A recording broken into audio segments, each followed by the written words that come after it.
Yo, yo, yo, what's good, people? What's good? What's good? What's good? Okay.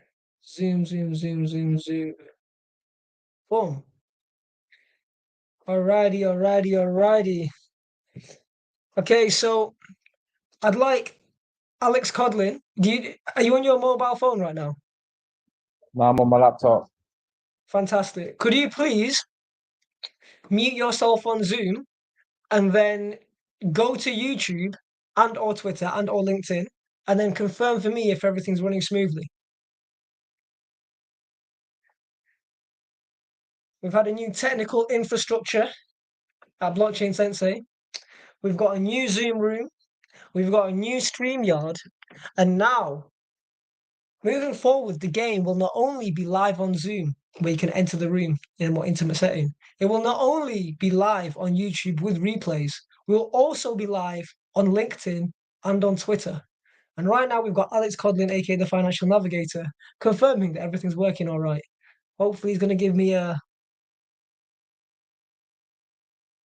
No, we should have been live on Twitter ages ago. yeah, fantastic. It's all working. We are all good. All right, cool. I'm This does banging this. mean, though, the disclaimer, because we're streaming on my side, it's better that you share screen on your side because I'm streaming on my side and sharing the stream with the Zoom. Does that make sense? Yeah, that makes sense. That makes sense. I got this. I got this. All right, hold up. Let me just ping this out to one last person or one last group. In fact, let me try something. First of all, I'm going to make you co-host. Michael Harding is now co-host. For those who don't know, we've been in Mr. Harding's room for many, many years, and he's always been the host, and now I'm the host and co-hosting him. Let's try something. Let me share my screen from Zoom. Let me share my screen from Zoom. Okay, I'm now double sharing because I'm sharing on StreamYard and I'm sharing on Zoom. Is Darren the is audio Darren. still working? Huh? Yeah, audio's still working. Everything's still blessed. Oh wow. Okay. Okay. That's good. That's good. Good to know. Good to know. Test All it the over sharing, here. all the caring. Everything's still blessed. Oh wow. Okay. Okay. That's good. That's good. Good to know. Good to know. Test All it the over sharing, here. all the caring. Okay, Ah, cool. but what it's not doing is that it's not sharing the Blockchain Sensei website, is it? You guys can only see my Zoom. No, bro, I can see the website right now. I can see the team. I can see you, Michael, and Keish. Oh, amazing. So if I go to Yeah, disclaimer, you guys can yeah, I see can this see it. disclaimer. Yeah, I can see it. Yeah, we can see it. But the difference is you guys in Zoom can see the disclaimer, but the guys on YouTube cannot see the disclaimer. Okay, so what if I do it? Hold up. Yeah, it's gonna be different when you do it. Okay.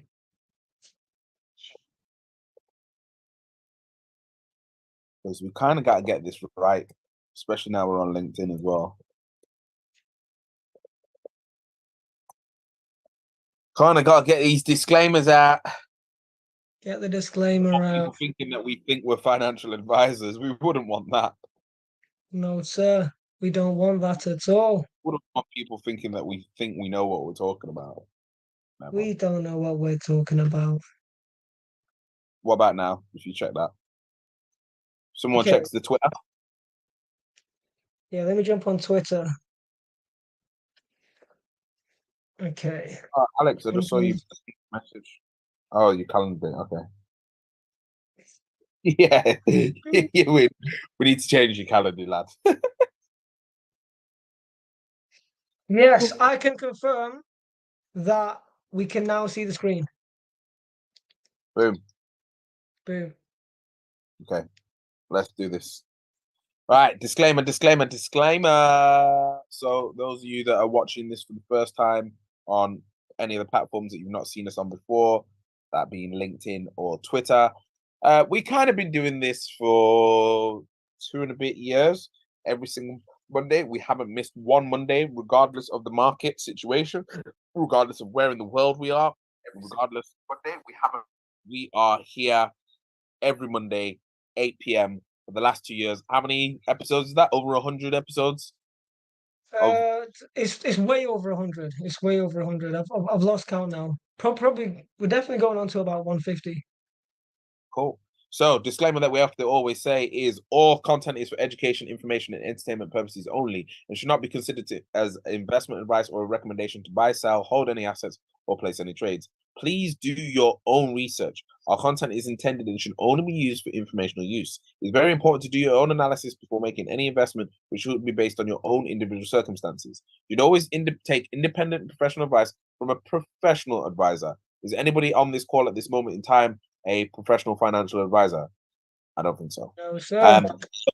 Independently research and verify all and any information you may find on our show that you wish to rely upon, whether you wish to make an investment decision or not.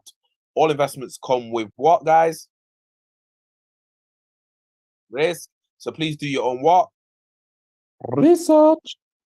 Yep, we are not financial advisors. We do not intend to be perceived or received as financial advisors. However, we are actually working in collaboration with several accredited financial advisors, and they go by the names of Emmanuel, Charlie, and Victoria.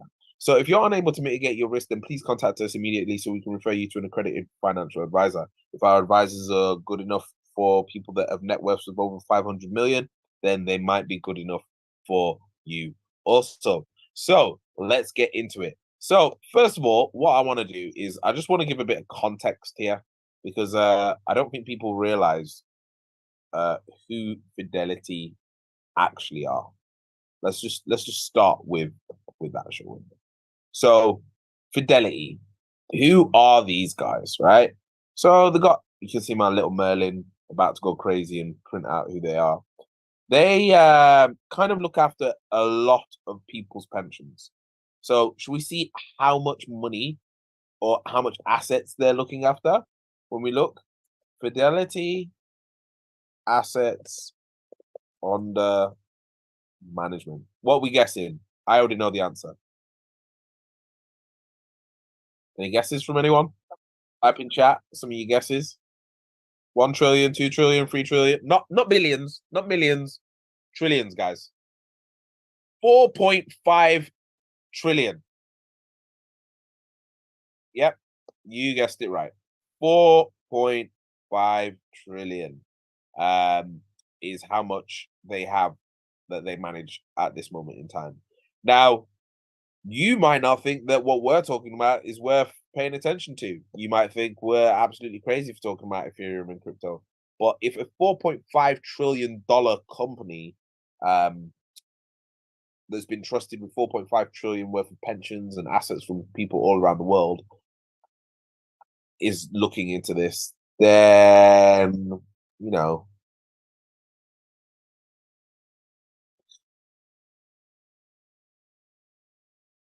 yeah.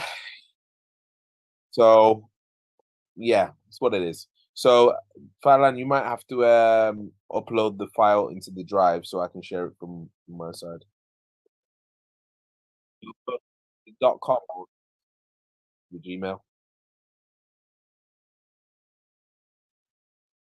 Gmail, because I think we also need to show people that this isn't the first time we've gone over a report.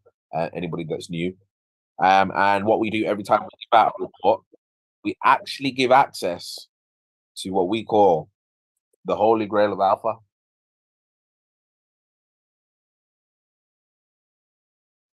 Should we call it the Holy Grail of Alpha, or should it have a better name than that?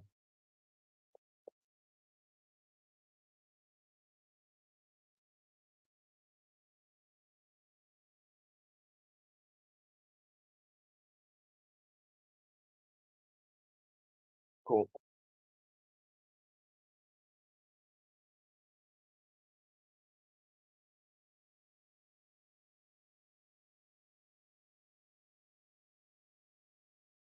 Yep, got it. Yep. So, for some lucky participants today, you will get access to this.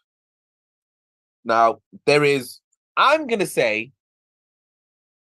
1% of all fund managers, asset managers, and people that work in corporate finance have read as much as we've read in terms of blockchain. I'm going to say most people in blockchain, in finance, haven't read half of these. From the Visa NFT report.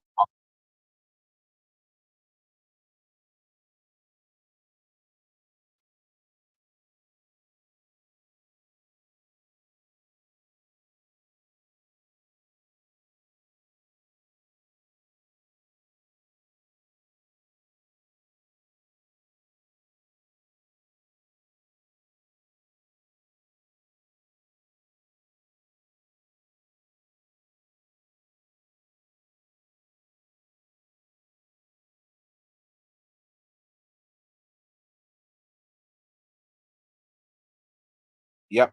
So I'm sharing screen. Do you want to start a bit of a breakdown as we go through?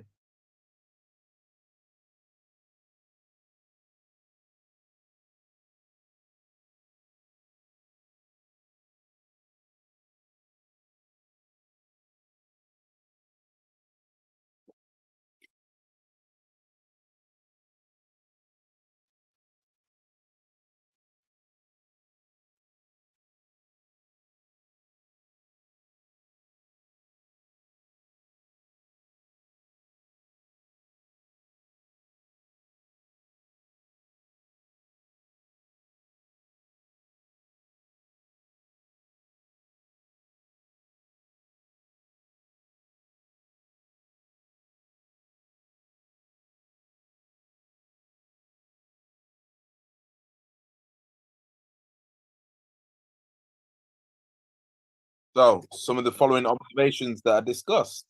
Ethereum may be understood as a technology platform that uses Ether as a means of payment. Another one is one investment thesis is for holding Ether is an emerging form of money similar to Bitcoin. However, it seems unlikely that other digital assets could improve upon Bitcoin as a monetary good. So it's still saying that Bitcoin is number one. Ethereum is not complete, so yearly upgrades are expected. It's Ethereum switched to proof of stake now lets token holders receive yield, some of which is driven increased network usage. We examine this yield, where it comes from, and the various drivers and risks. So we're not going to read all of this, guys. We're just going to read little random bits from it. Next page, Ninja. You pick what you want to read.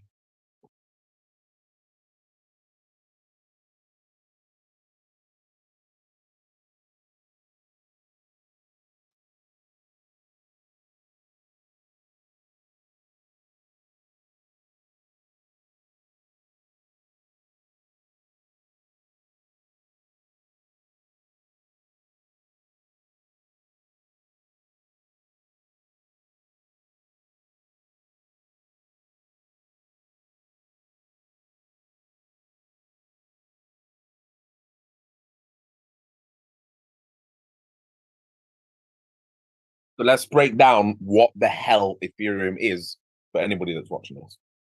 So anyone that's watching this that hasn't got a clue what we just said, or hasn't got a clue what Ethereum is, Ethereum is a internet of internets. That's the best way of describing it. It is a blockchain. What is a blockchain? A blockchain is a network of computers that have created a network. So how would that work? That would be, I've got my computer, or if everyone that's watching this Zoom right now decided to log into the same website, but instead of it being a website, it would mean that other people could build on top of the websites that we've all created together as a group. That is what Ethereum is. Ethereum, the key fundamental of Ethereum, and why it's the second and most valuable, in my opinion, more valuable than Bitcoin, and I've argued this many a time before. Maybe not now that you can do all the things that you can do on Ethereum on Bitcoin with stacks and Bitcoin ordinals, but initially, is because you can build websites on top of Ethereum. You can build apps on top of Ethereum. You can build music on top of it. You can build games on top of it. Everything that you see on the internet and use on the internet currently can be done on top of Ethereum. Now, to make all these transactions happen, you have to pay with something called Ether. So there is something called a gas fee. So every transaction that happens on Ethereum, there is a gas fee, and that's how Ethereum makes its money. So I want you to think, right, money wise. Imagine every single click, every single purchase, every single thing someone ever did on the internet, there was a small transaction and that went to a company. That is exactly what Ethereum is. So that's why it makes revenue, and in my opinion, is one of the most important new financial systems ever to be created, because it's an internet system that allows for ownership on the internet rather than just viewership. So the current internet doesn't allow you to own anything that you put on it. Whereas Ethereum allows you to own the Word documents that you put on Google Drive. It allows you to own the videos that you put on YouTube. Now, does that have value? I don't know. Ask yourself. So that is the basics of how Ethereum occurs value. Here's a little bit of an explanation here, but we'll skip past that. So let's go into Fidelity's thesis on what Ethereum is. Do you want to take this one, Ninja?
Awesome.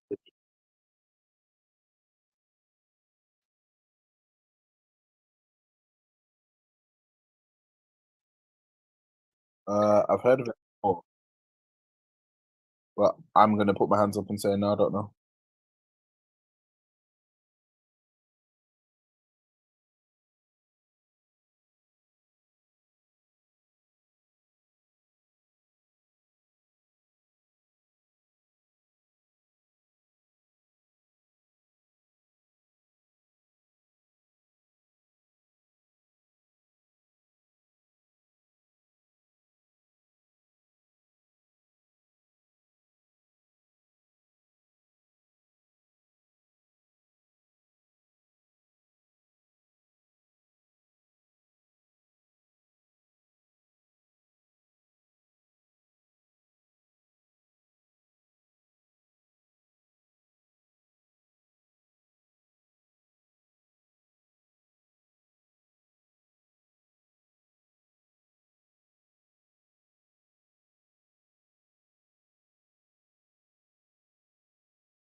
whilst you're doing that,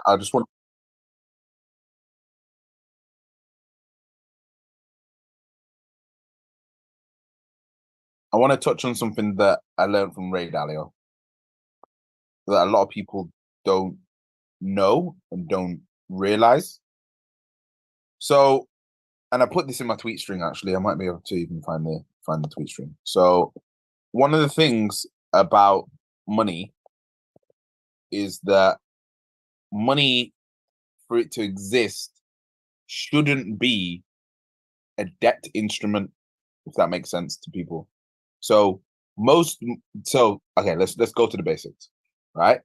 At the moment, the world has loads of debt, right? We can agree that countries are in debt to other countries because they've got bonds. And what is a bond? A bond is a debt and a promise to pay back somebody the money that they've lent you, right? So, has anybody got a note on them or any kind of physical money on them whatsoever? If you have, I'd like you to check what it says, even on a coin. What it will say is it will say that you are owed money by the Bank of England. So therefore, debt is paid off with money, but money itself is debt. Does that make sense? So on that £10 note, can you see where it says the promise from the Bank of England? Yeah, so the front of it is the back of it's signed by the governor of the Bank of England, because the governor of the Bank. Yep. So they're promising to pay you the sum of £10. £10 of what? £10 from where? Ah, no way. You see how my tweets have disappeared? That's crazy. I did actually tweet about this.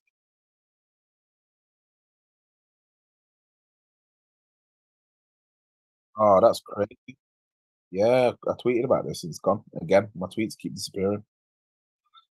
Oh well, okay. Anyway, I'll go back to to this. But yeah, hopefully everyone gets my point about debt. Now, the reason I'm saying this is because for true money, money needs to be easily transferable. Is Ethereum easily transferable? Yes. Money needs to be accepted as a form of payment in multiple places. Is Ethereum accepted as a form of payment in multiple places around the world? Yes. Yep. Now, finally, money needs to not be a debt instrument.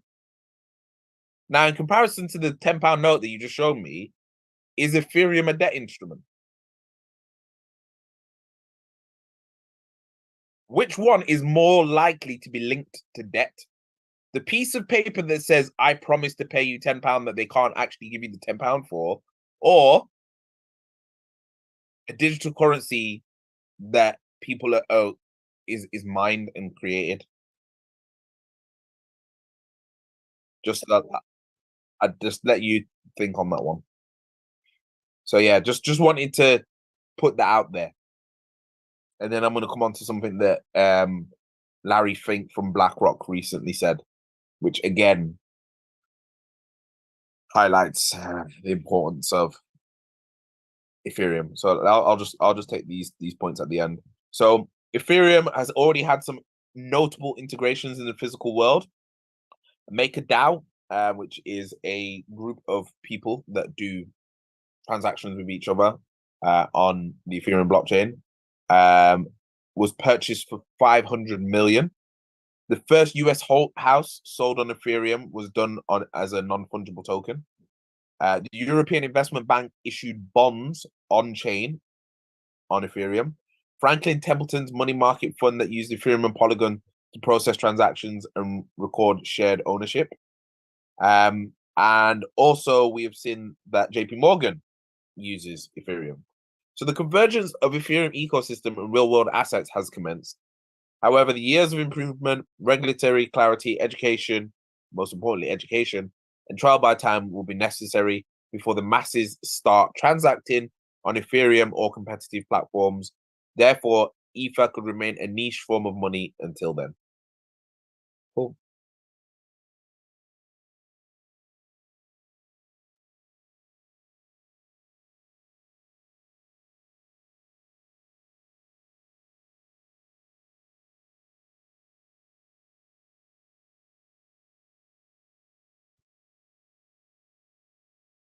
I think that's part of the argument.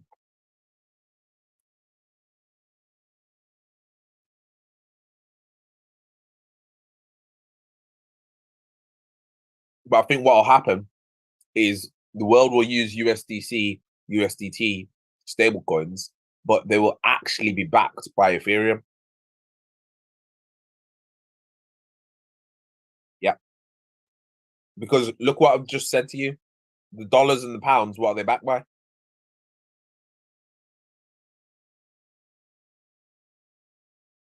Or they're backed by a bond, and those bonds, who's buying the bonds? If governments start going to a mass panic and everyone's trying to sell their bonds all of a sudden instead of trying to buy them off each other, then we've got a problem. Then governments need to have an asset that they can go, well, actually, our money's backed by this. It's backed by gold. It's backed by Bitcoin. It's backed by Ethereum. Therefore, the value of Ethereum, Bitcoin, and gold would go up.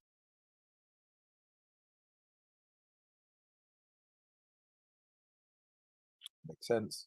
I'm not too sure of how to explain stock to flow model. If you want to try and tackle this one, Ninja, or we can move on.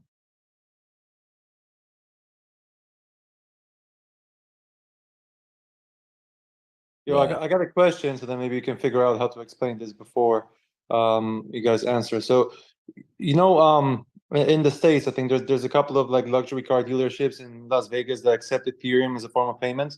If you were to pay with Ethereum, do you still pay gas fees? Yeah. So if I'm purchasing like real life assets, let's say a car with Ethereum, I still pay gas fees on top of my actual amount payment. Yeah, depending on the platform that you're using. So I've seen payment platforms whereby it reverses the gas fee charge to the vendor, just like with a credit card. So then it's exactly the same. I've seen them where it bundles all of the fees into one, and then people can bid for the fees, which is crazy to think.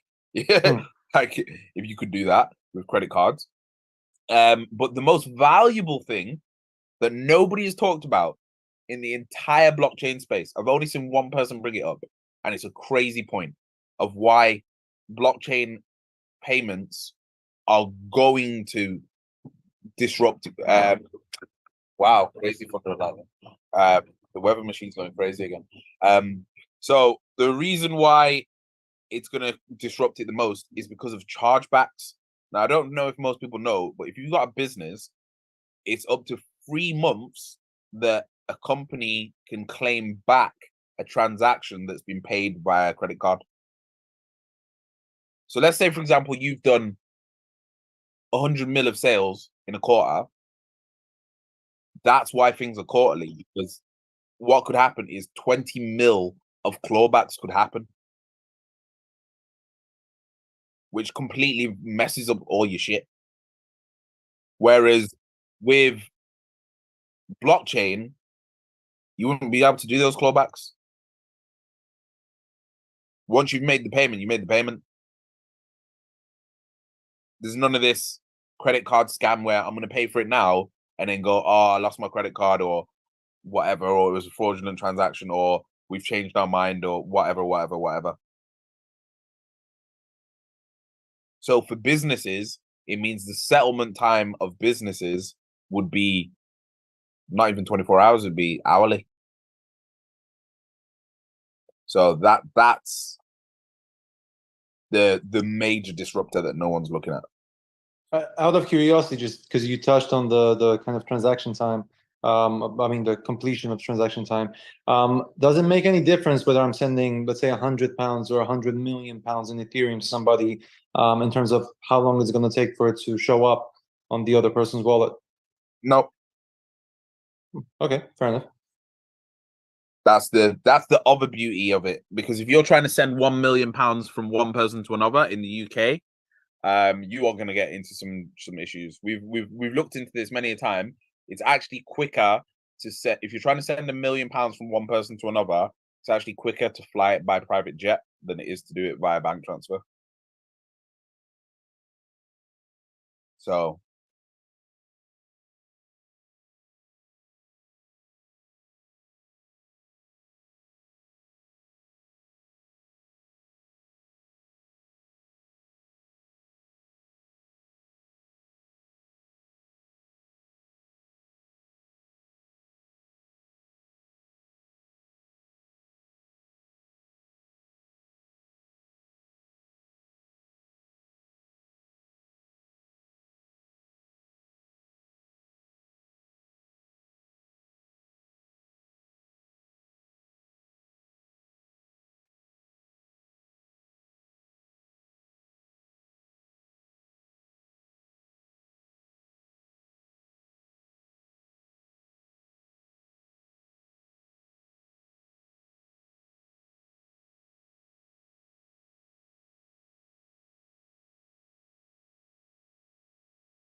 yeah.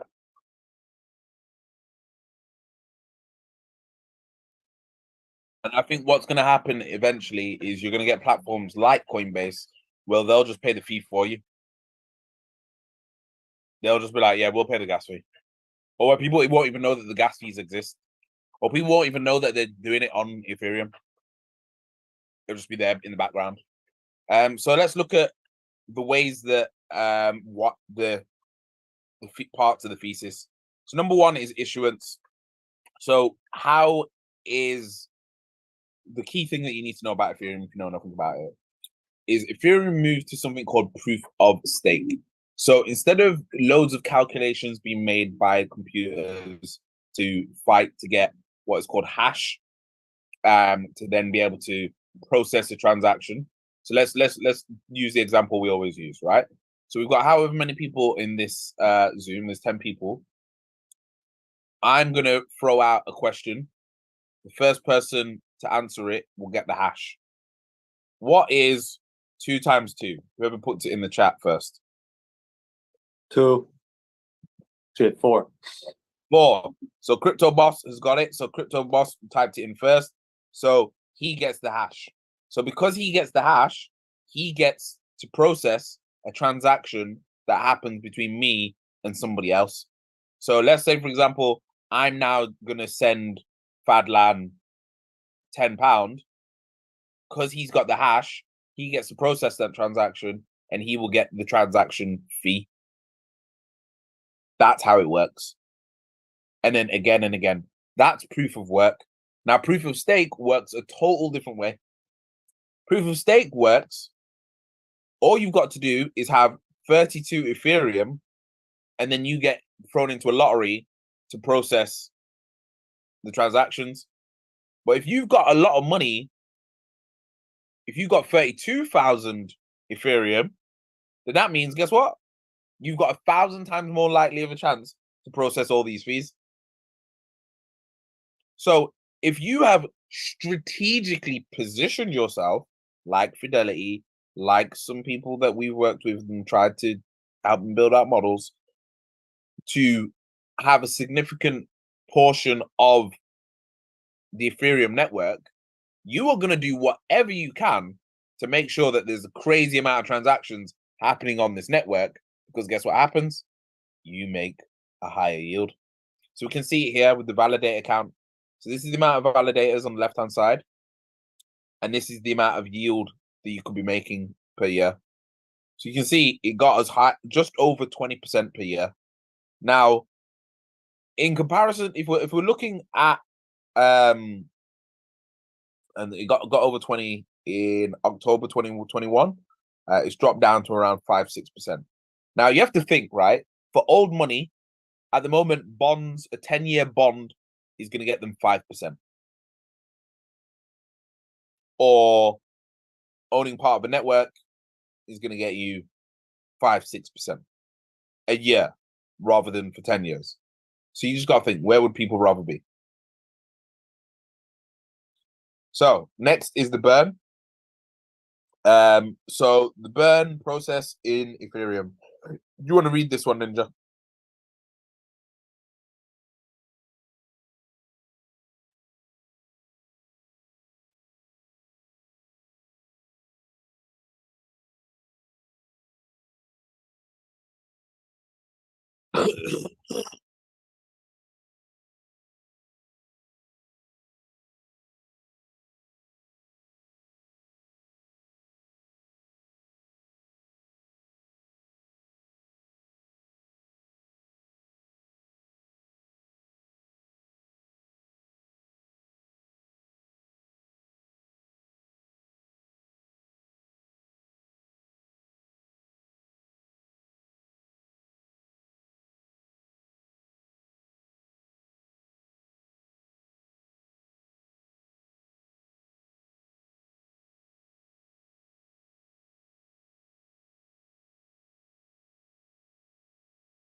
Yeah. Now, what I find interesting with this, because I've never seen anyone lay it out like this, most of the time in things, the less supply there is causes a spike. Whereas with Ethereum, as we can see, it doesn't quite work like that. You can see there's the amount burned per day. You would think, oh, if there's been a crazy burn day, that means the price is going to spike. But it doesn't quite work like that, as you can see. So it's very, very interesting. So let's go to Ether as a means of payment. So since the merge, so I'll quickly read this. Ether is used as a means of payment, but these payments have been limited to digitally native assets. Ethereum typically reaches finality in 13 minutes for most transactions, making it faster to become guaranteed settlement than Bitcoin's 1 hour, probabilistically guaranteed settlement. Finality in Ethereum means that the transaction has been included in the block and now cannot change without a large amount of Ether being slashed. This mechanism makes Ether an attractive payment asset in terms of time to final settlement, but has hurdles to overcome the payments use case to take off, most of which has to do with user experience and persistently high transfer fees. So it's saying it's better than Bitcoin because Bitcoin takes an hour to settle. However, Ethereum takes 13 minutes, but the UI UX systems are just a bit shitty. The user experience is a bit crap, which I agree with. So since the merge, payments of NFTs have consumed the second most amount of network fees behind transactions to decentralized finance. In fact, Ninja, can you go and find out the amount of NFTs sold on Ethereum in 2022 and 2023? You might be able to get it. Or someone ask for Claude. And then we'll find out the amount of gas fees that were generated from that.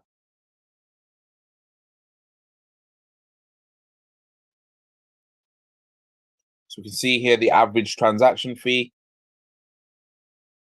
at 1 point.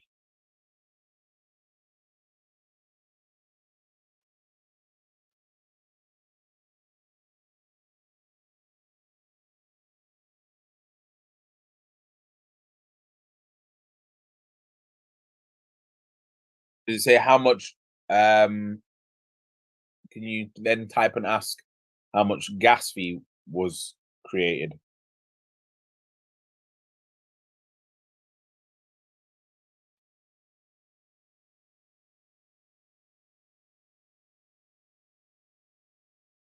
Because that'll be interesting to see how much the actual network made. I'm sure I can probably find it on Into the Block. Hold up. This is something we pay for, so I might as well use it.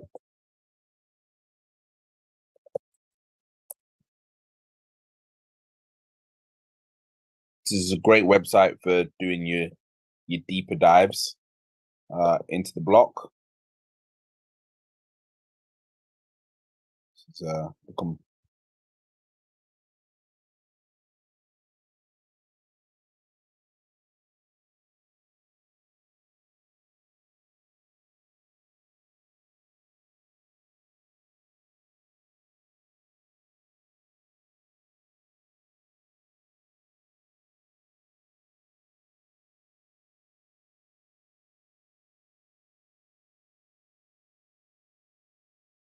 ooh.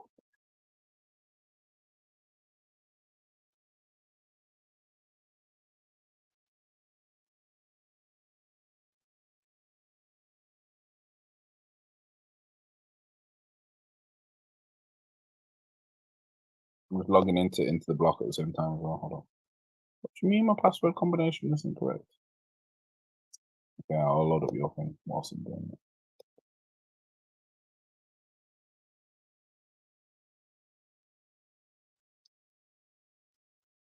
Oh, nice. How many Ethereum transactions? 105.58 million. Okay, nice. And how many Ethereum smart contracts? 1.45 million. How much is the average daily Ethereum gas fee? 16.75. Whilst I've loaded this one up, load up Masari on ETH. Yeah. Number of average daily active addresses, 329,000 to 400,000. It's probably dropped off at the moment. Total value locked, 68 billion.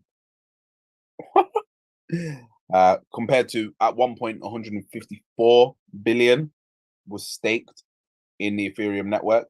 Now, again, just to give a bit of context for that, how much money that is, because it's all good saying these numbers.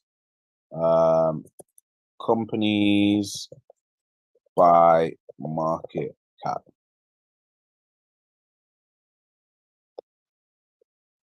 Let's compare.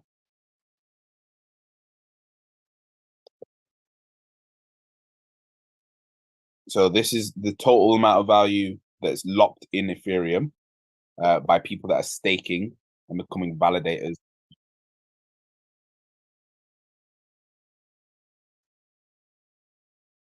Is it? Oh. What about now?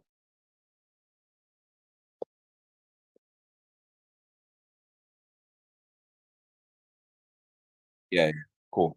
So I'm just giving a bit of context into the amount staked. So we're looking at the market cap of these companies, right? So the amount of it was 148 billion. So that is roughly the same size, just below HSBC. Almost, well, probably more than Disney right now. More than Nike. More than Dior. More than Caterpillar. More than Bank of China. More than Morgan Stanley. More than Unilever. So these are pretty big companies, well-known companies that people are happy to invest in. But Ethereum has more money stored in its network than these companies. Yeah. So now the question is, does Ethereum revenue more than some of these companies? I'm going to say some of them, probably it does. Has it got the potential to revenue more than them in the future? Hear me out. I'm going to say one of my wild takes. This is going to have to get cut and chopped up. In my opinion, Ethereum is a far greater investment than Disney. In my opinion, Ethereum is going to 5x, maybe 10x the revenue Disney's making in the next 5 to 10 years.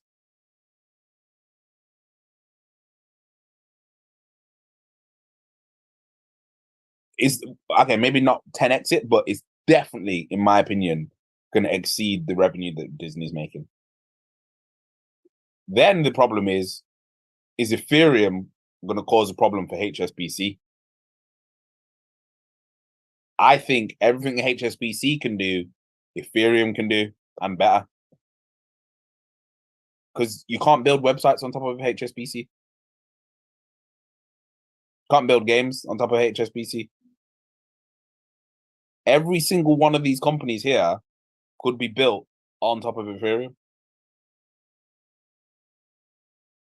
So just leave that with you there to think of. How much ETH was? Oh, here's ETH's revenue. Here we go. Ethereum's network revenue in Q1 2022. This is Q1 2022 was 834 ETH, or around 1.67 billion. Yeah. So that's $1.67 billion in revenue. So let's see if we can do this. Oh, we can do it by revenue. Look at that. So let's see which companies it's revenue more than. It's going to take us a while to get down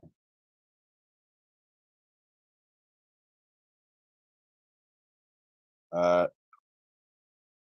Annuals. So we're just looking for 4 companies that are down at like 4 billion. It'll take me a while.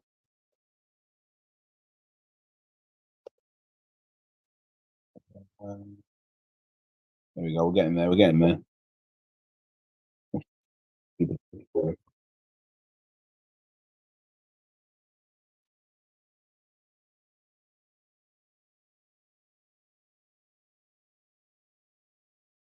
And what's one of the fundamentals of a good investment? Is its revenue increasing year on year? Is its margins improving? Is its profitability improving? Is its users improving? Okay, cool. So now we're at the 9 billion. That's crazy. Mitsubishi. Oh, that's the estate group. Okay, mad. Qatar National Bank. Crazy. So we're gonna go. We'll go a little bit further down. We'll go around here. So Ethereum is revenuing alongside Puma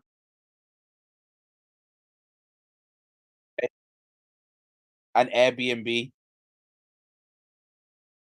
Just for context. No way.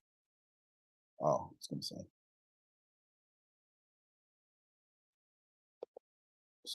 Yeah. Okay, so these are the ones that is revenuing more than.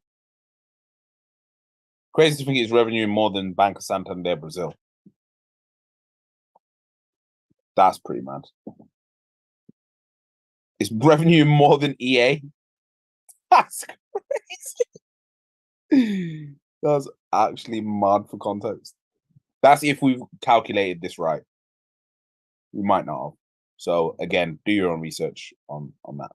Cool. So let's go back to the report and then wrap up.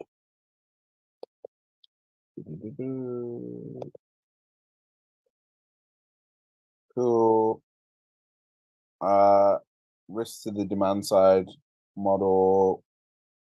We won't do that one. What proposals? No, we won't do that.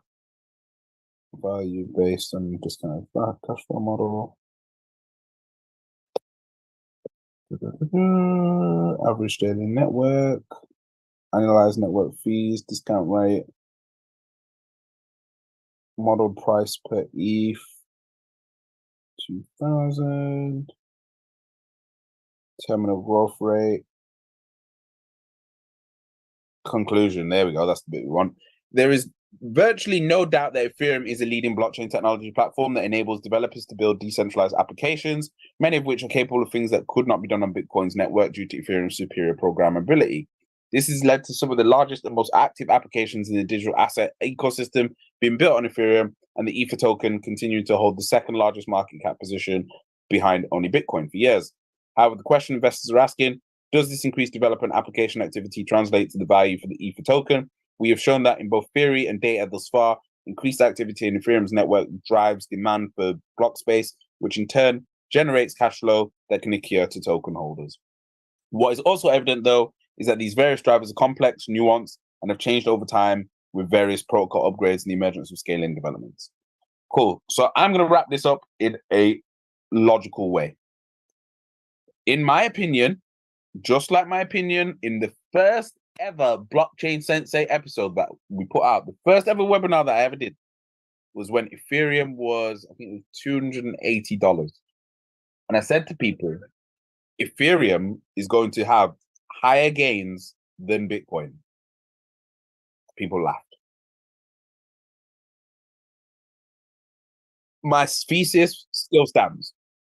Bitcoin could potentially do 200, 300%, but Ethereum could go to 15K and do 15x.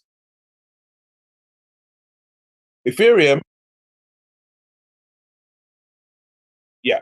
So I think just in principle, Ethereum's gains will beat Bitcoin's gains over the next 2 to 3 years.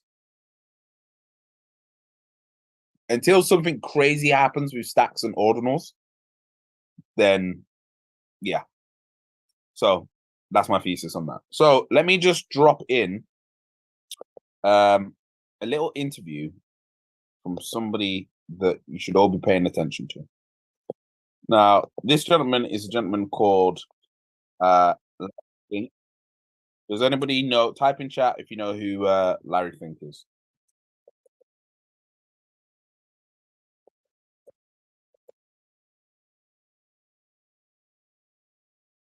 Because there's people that talk about money, but they don't know who Larry Fink is, which is pretty crazy. Okay. So, this is the latest interview from Larry Fink, the CEO of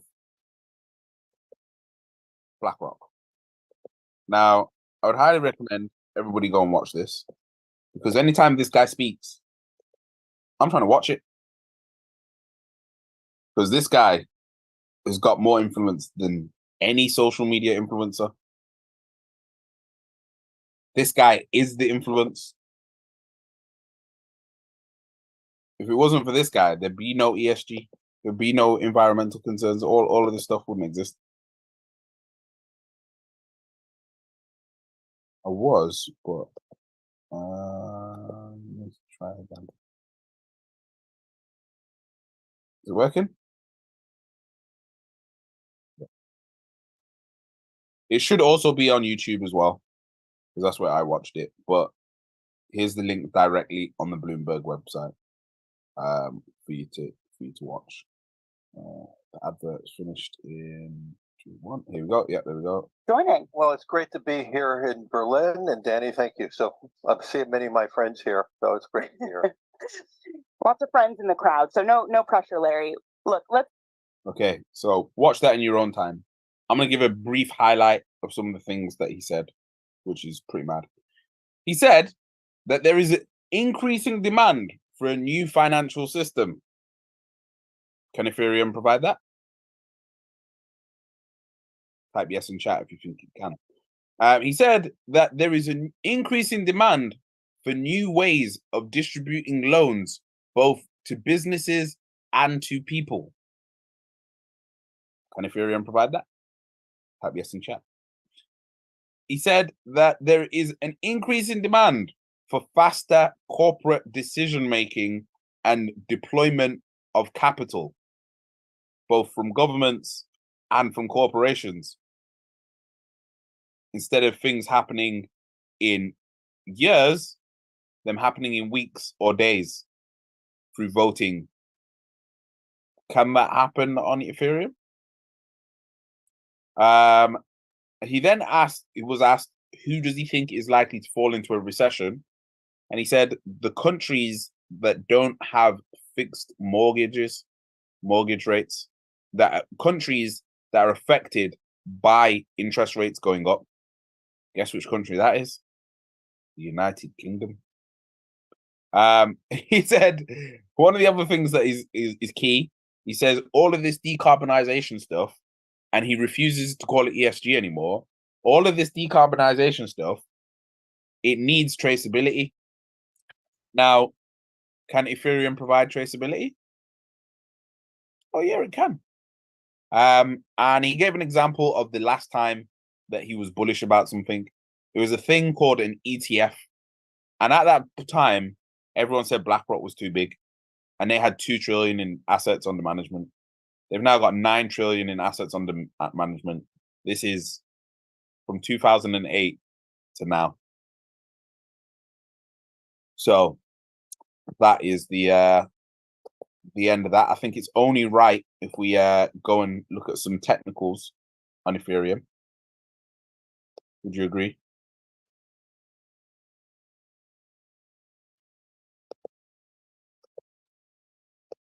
Boom. So this is a bit of my cheeky TA on the S&P. Have a look at that. You want? So let's go. Obviously, Bitcoin bounced up today, so we'll have a quick look at that as well. I'm on the 3-month time frame there, and my TA on that one is a bit mad, so we won't do that one. We'll do this one here. So let's look on the daily on Bitcoin. Oh, we've just gone under the 200 moving average, have we? Okay. Oh, well, we haven't just gone under it. We're just peeking over it, in fact. And we're just teasing this beautiful support line that is there on Bitcoin. This would have been a perfect trade here at 24K up to 28. But yeah, we are officially over the 200 moving average. You know what that means? If this closes, especially if we go above 29K, boy, we're off to the races, in my opinion. But we'll see. So yeah, the one I was meant to be looking at was Ethereum. So let's look at ETH. So what we'll do, like we always do, we'll start on the bigger time frame first. So that's what you're meant to do. So it's very rare you're going to get anyone going to the 3-month time frame of Ethereum, but that's what we do here. And in fact, so I've got some of the key levels already marked off. But we can see when we look at the 3-month time frame, Ethereum's this big pullback that everyone said Ethereum did isn't actually that big of a pullback. Okay. And it's pulled back up now, doing a slight retrace. Let's go and look at this on the weekly.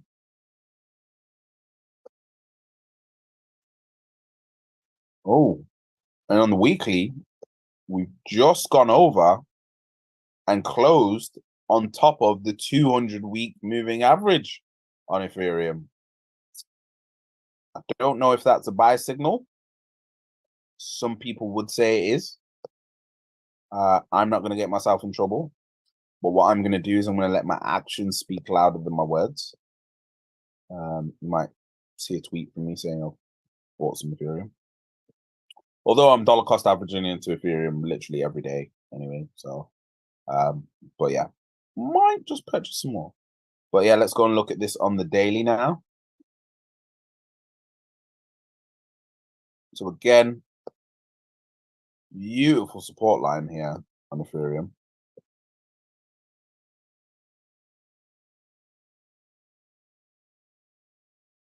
Oh, it's not as clear. Oh, there we go. This tiny one here at 1568.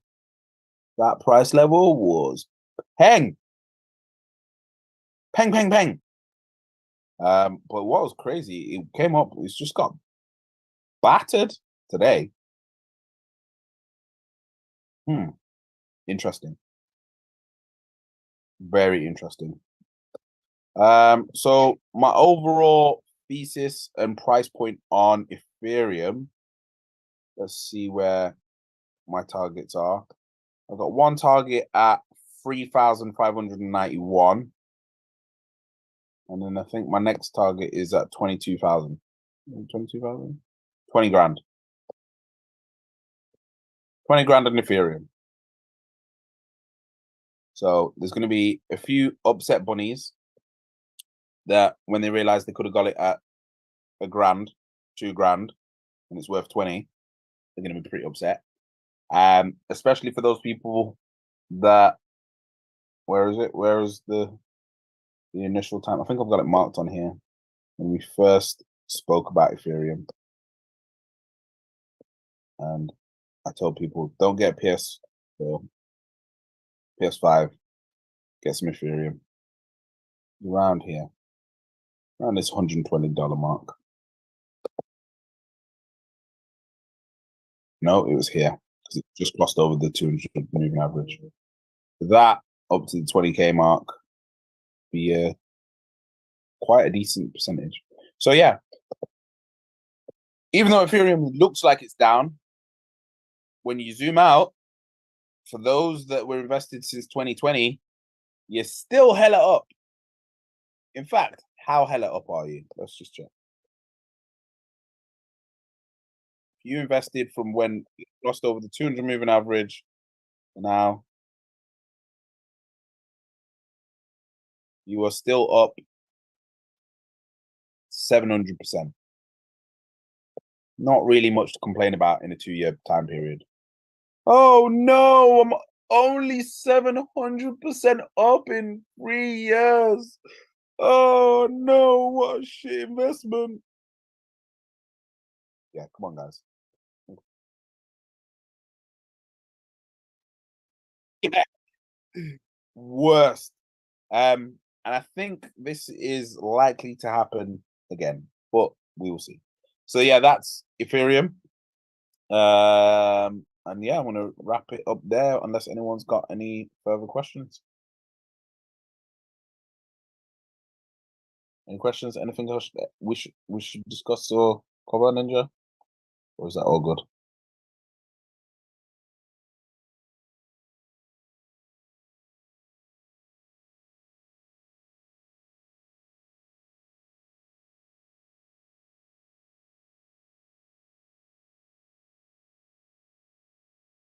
We've been saying this at Blockchain Sensei for a very long time, that we feel that proof of stake defeats the object of decentralization. It turns it into a game of the rich get richer. It turns it into a game of you're getting rich. I'm getting a copy of the reports. You're getting rich now in crypto because of proof of stake, because of access, information. What's the three things again, Ninja? Access, information, wealth. I can't remember what you always say.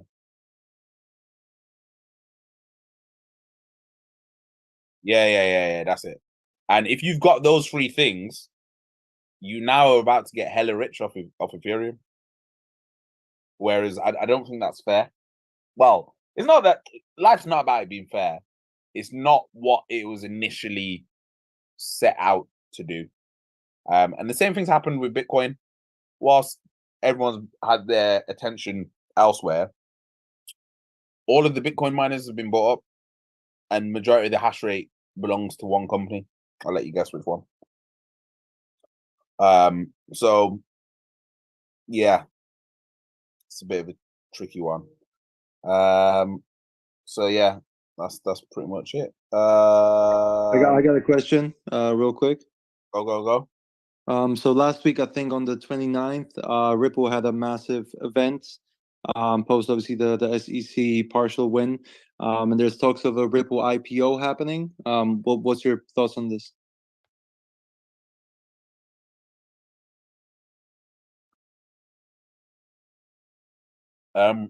You've been able to buy Ripple shares if you're classed as a sophisticated investor. The rules on being a sophisticated investor mean that I think you've got to have traded over 100K in the last 2 to 3 years.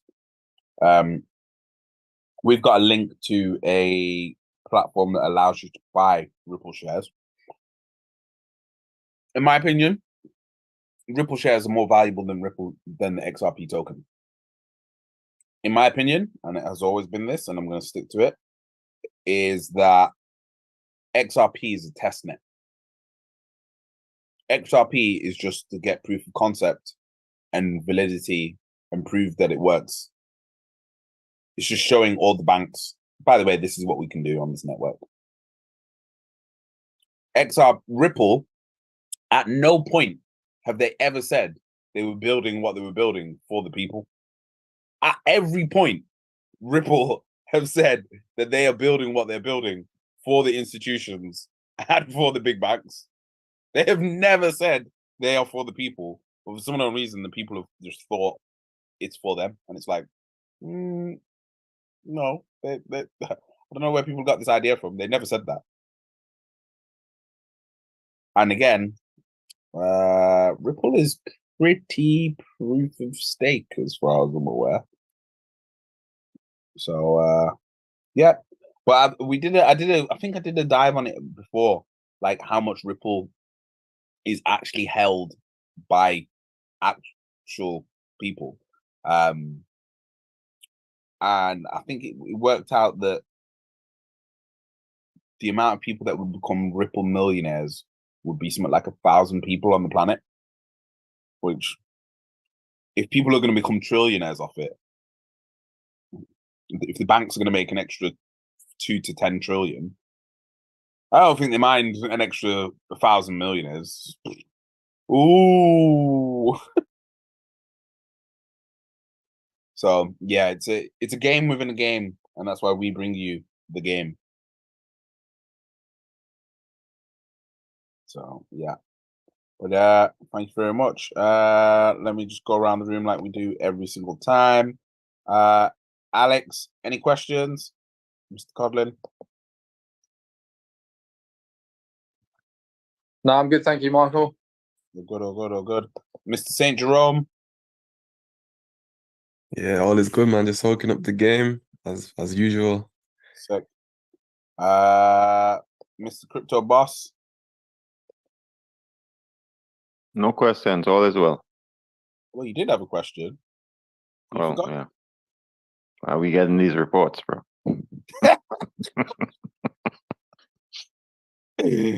Okay, go on then. Go on then. Hang on a minute. Let me put it in the chat. The people are hungry. They must be fed. The Alpha, the Alpha. Oh, that's a sick show name. Getting fat on Alpha.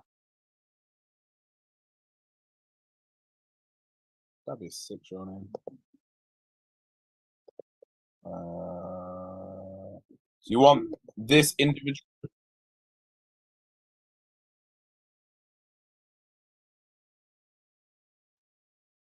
Was it a bit of extra juice?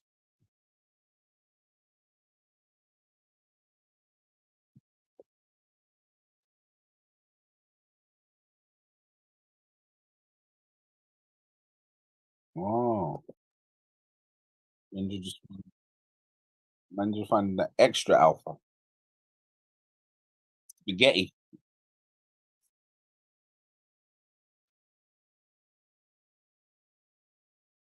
I couldn't break this down, but I just realized what you just found here. Oh shit! Is this what they're projecting?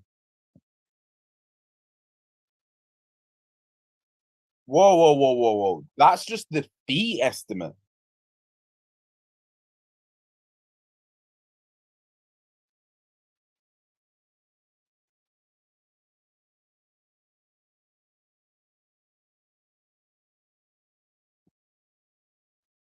It's making $18 million a day.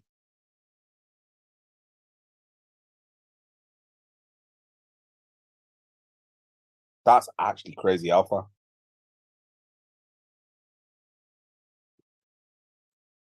That's mad.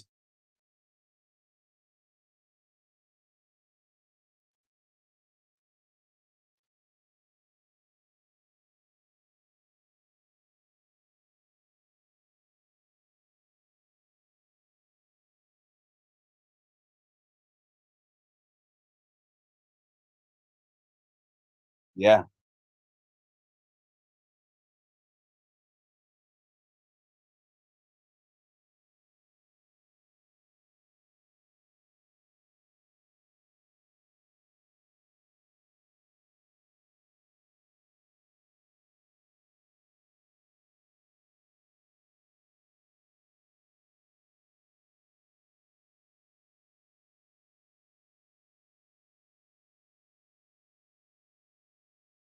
Mad.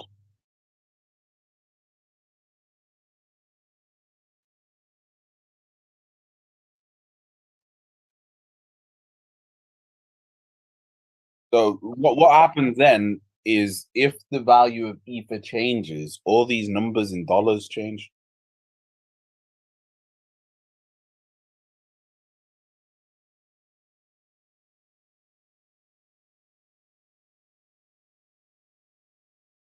I don't know.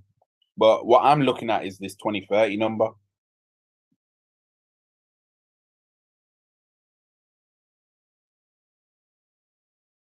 And this is all based on a 25% annual compound growth rate, which I think it's way more capable of doing more than 25% growth a year. Way more. This is very conservative.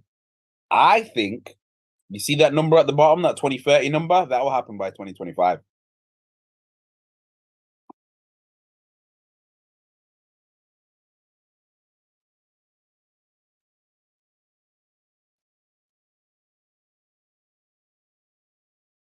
Yeah, it's a bit mad still.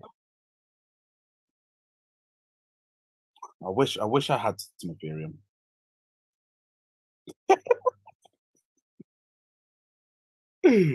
Mad.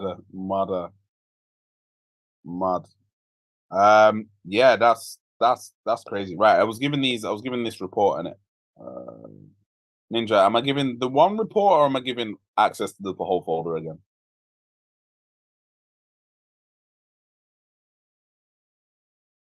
Okay, just no, I'll do just this one report for today. I'm gonna put it in the chat.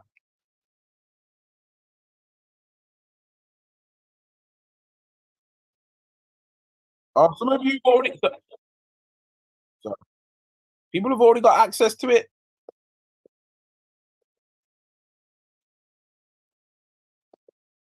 Because if you already got access to the folder, all these emails have already got access to it. It's there. Sorry for interrupting.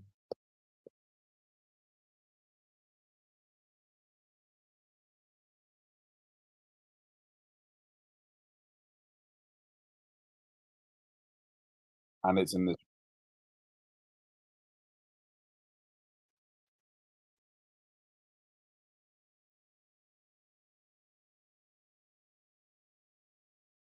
it's on the website as well.